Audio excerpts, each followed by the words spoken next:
This is kind of scary because I only realized this a couple of days ago and I've only come out to a few people. I'm a guy.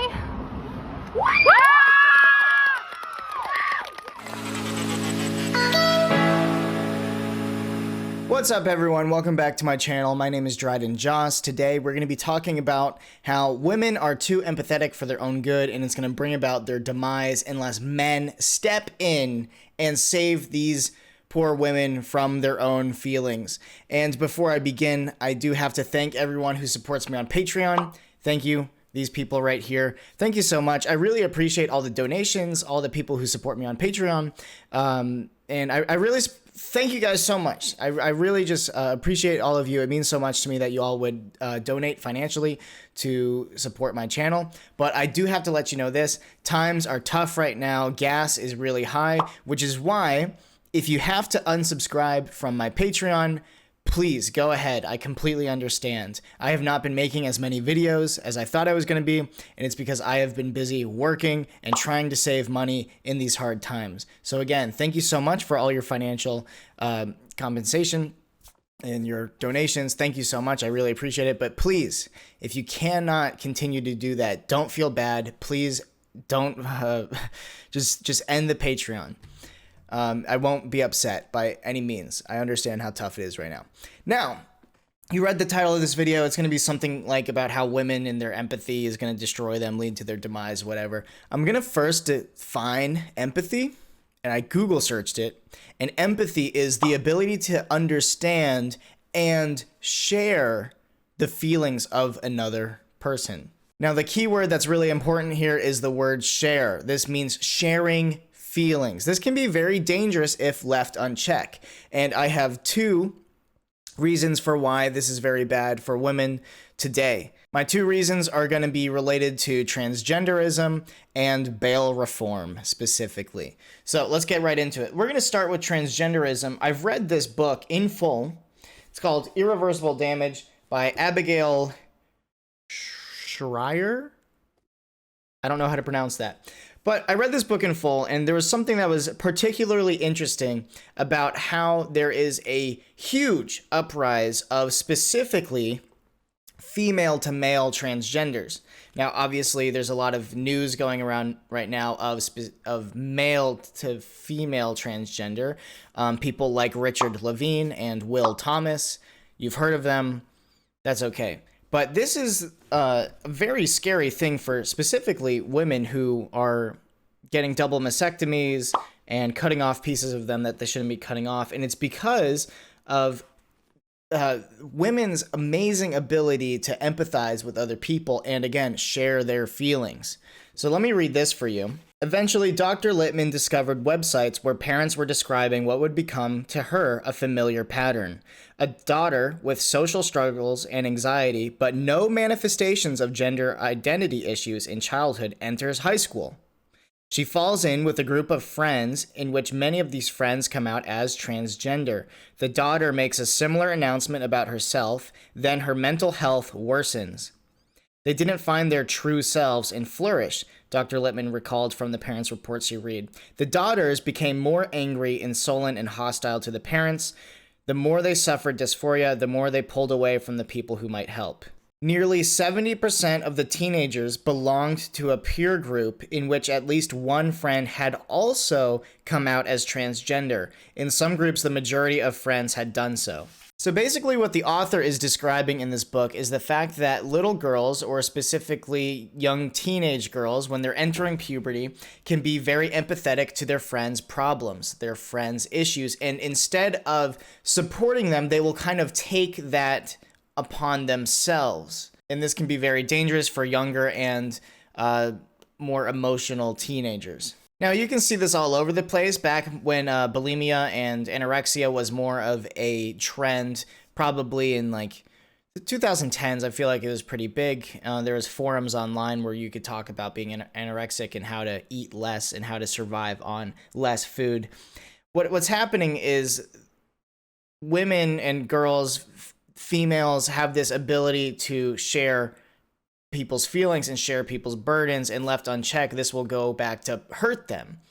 So just like with anorexia, there's never just one anorexic girl. She's usually in a group of girls that have anorexia. Same thing with transgenderism. It's not usually just one girl, but they find that it's typically a friend group with multiple girls that will identify as trans, and then from there want to get on testosterone and hack off her breasts. And again, like I kind of joked about at the beginning, the solution for this is for men to come in and say, listen here, you little girl, we're not going to cut off your boobs. That's not a good idea. You're going to regret that in the future when you inevitably want to become a mom and breastfeed. You don't know what you're talking about. You're 14. You are not a dude. I'm a guy. Now, obviously, today, transgenderism is just the current epidemic, but in the past, as the author writes, it was anorexia nervosa, repressed memory, bulimia, cutting, and it's always an adolescent girl who gives herself a self-diagnosis, which is always going to be flawed, and then she's going to think that she needs to change her body to actually fix what's going on in the inside.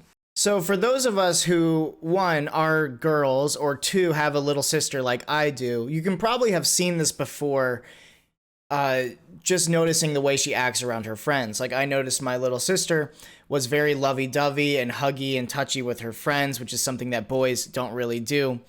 But women have this incredible ability to really share the feelings, which I think is a healthy thing to do in certain circumstances, but not necessarily when it comes to wanting to change your physical appearance to hopefully fix what's going on side in the mental. So areas where empathy might be okay is when naturally women are better at nurturing children.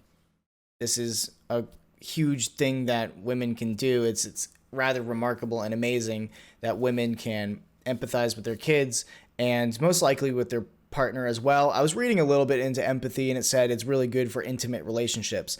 The issue is you can't have intimate relationships with everyone. You cannot take on the woes of everyone. That is too much to bear. Only Jesus Christ can do that.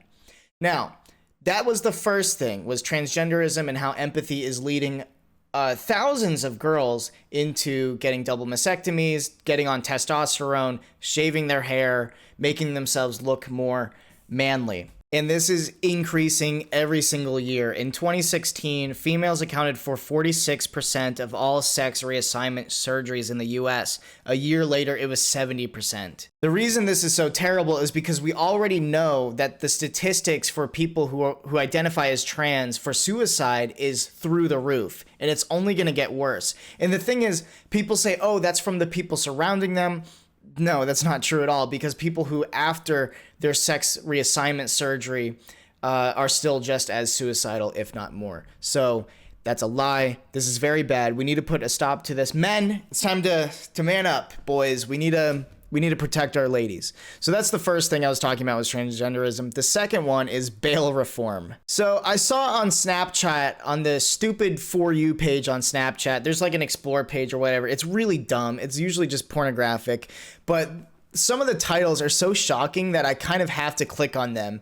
And one of them said, former stripper is running for Congress as a soft on crime candidate. And I looked it up and it's true. There is this woman named Alexandra Hunt, who is trying to run for Congress in Philadelphia. And of all the things that she is for, the second one on her website, before anything else other than COVID-19 pandemic response, because of course, the second one is criminal justice reform. So this is Alexandra, former stripper. You know, obviously she should know just how sexual men can be and why that's an issue to be soft on bail. She should know better than most. But one of her first points that she's running on is prison reform. She supports ending cash bail, ending death by incarceration, increasing compassionate release, ending mandatory minimums, abolishing the death penalty, closing all for-profit prisons, blah, blah, blah, blah, blah. The one there that's very dangerous to me is ending cash bail. Now, here's why. I'm going to run through these very quickly. Let's start with number one. Daryl Brooks. You guys might remember this. I remember this last Thanksgiving break. Daryl Brooks in Waukesha ran over that whole parade in Waukesha. He killed 5 people and 48 people were injured. I believe some of those were children. He was out on $1,000 bail. $1,000. And the reason why he was in jail was because he ran over the mother of his own child.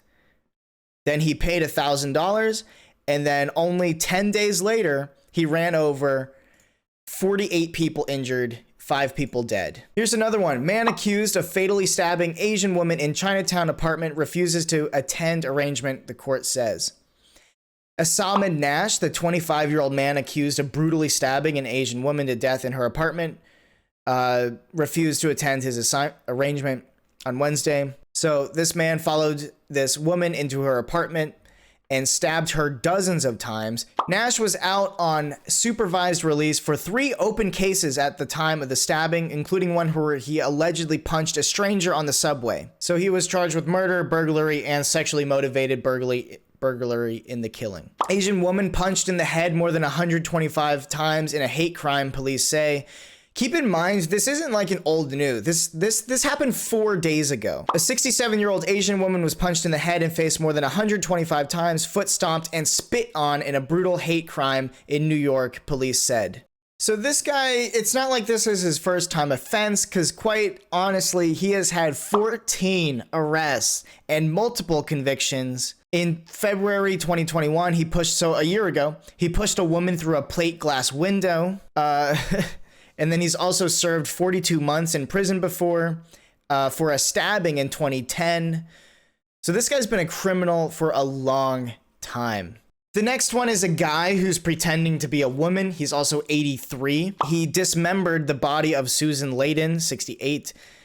Let's see. So Harvey Marcelin was previously convicted of killing 2 other people in 1963 and 1984, and then he was arrested last week again. This dude has served over 20 years in prison, and yet he's still walking the streets. Not anymore, but who knows? Maybe we'll let him out again for his 4th kill. So the way I relate this back to women and empathy and how this is a problem is, I've made this joke before in my podcast or something about how it's always specifically white women who are like, we need bail reform because I just feel bad that there's so many black people in jail and maybe they're not really there for a good reason or blah, blah, blah. Look, I completely understand that there are probably people with false sentences in prison. I get it. But I'm going to take that risk because I don't want people who are doing these terrible stabbings, dismemberments, punching someone in the head 125 times. I don't want these people walking the streets. If you run over 5 people and kill them and then 48 other people and injure them, I don't want you walking the streets. So women have this ability to empathize with criminals of all people and say, look, they're serving time. That's not really nice. We need to show forgiveness and compassion and we need to let them release on no cash bail. They should just go free. Why? Can you explain why? It doesn't make any sense at all. If anything, I want to be walking safely on the streets. I don't want to be stabbed, okay? And for whatever reason, this ex-stripper who understands the sexual mind of a man. Keep in mind, we have more than 10 times the testosterone of women. She wants these guys to go free. She wants prison reform. I don't understand why. So women, today, I need you to chill out. I need you to stop being so empathetic to the point where you're hurting yourselves by becoming trans. And 2, releasing criminals. Stop it. Stop. This is why men need to be in charge again. Okay, I'm tired of women being in charge. Any good Christian woman would agree with that. All right, that's the end of the video. Thank you guys so much for watching. I'll see you all in the next one if I'm not canceled by then and completely obliterated off the internet. But I really don't care. So I'll see you all later. Goodbye.